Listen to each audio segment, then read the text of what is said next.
Well, Queensland Labor's credibility is in question over the $24 billion cost blowout, the world's largest pumped hydro project proposed for North Queensland. Premier David Crisafulli has scrapped the plan and labelled it a cover-up. Courier Mail columnist and Sky News contributor Des Houghton wrote about this in his column today and joins me now to discuss it further. Des, thanks so much for your time. Now, in your column, you've said that Labor's Stephen Miles and Mick de Brenni have fired a missile through Labor's credibility, and you've also mentioned that Miles is a dead man walking. So do you think this could spell the end for the former Premier? Look, it doesn't look good, and he may very well have reached his use-by date, Christie. This is a rolled gold scandal, political scandal. Before the election, Miles told Parliament that earlier this year that this giant hydro plant would cost $12 billion. Behind the scenes, there was another report that said the project didn't stack up. It cost $36 billion. Now,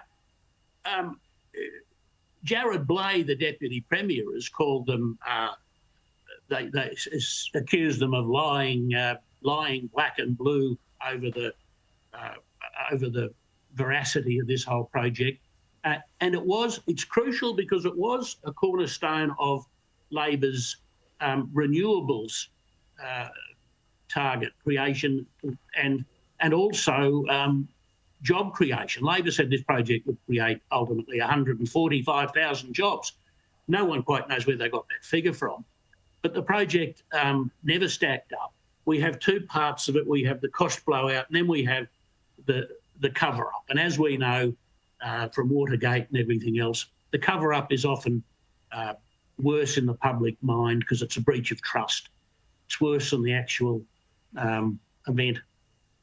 Yeah, absolutely. Do you think that there's any way that Stephen Miles will survive this and continue on as party leader?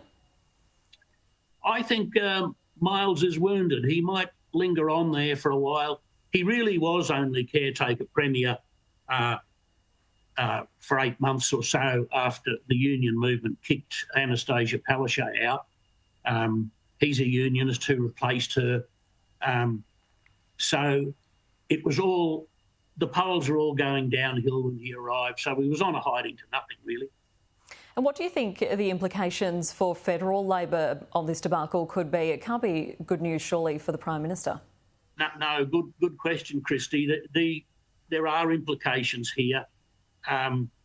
This feeds into Dutton's narrative that nuclear may be a better option, and there's a bunch of federal members of Parliament I know right now compiling a case to show that renewables, in fact, are far more expensive than these cheap nuclear plants that do not need poles and wires ripping through the forests, and they would be better long term. Do you think Peter Dutton will use this as ammunition going into the next election next year? Dutton doesn't need any advice from me because he's pretty sharp, but no doubt he will. Labor's going to have an inquiry into this, of course, and it'll be stacked by all the environmentalists to tell us how bad things are. But there you go. All right, enough about politics. In your column today, you've also written about Australia's new winemaking champion, a young Chinese winemaker who's really making his mark on the industry. Tell us a little bit about it. Yes, I went to my favourite wine place on the Granite Belt near Stanthorpe and Ballindine. There's a guy there called Boxy Zhen who's come from China. He got his master's in winemaking and he's got other degrees too, obviously very clever. He's taken the wine scene by storm.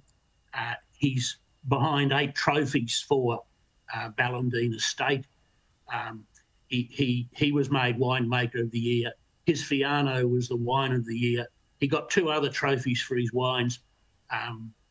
And the guy that founded Ballindine Estate, Angelo Puglisi, very famous, the godfather of the Queensland wine industry, he was named Viticulturalist of the Year, which surprised me because he told me about 6 years ago that he had retired. Well, I guess not then. All right, Des, thanks so much for your time this afternoon. We appreciate it. All the best.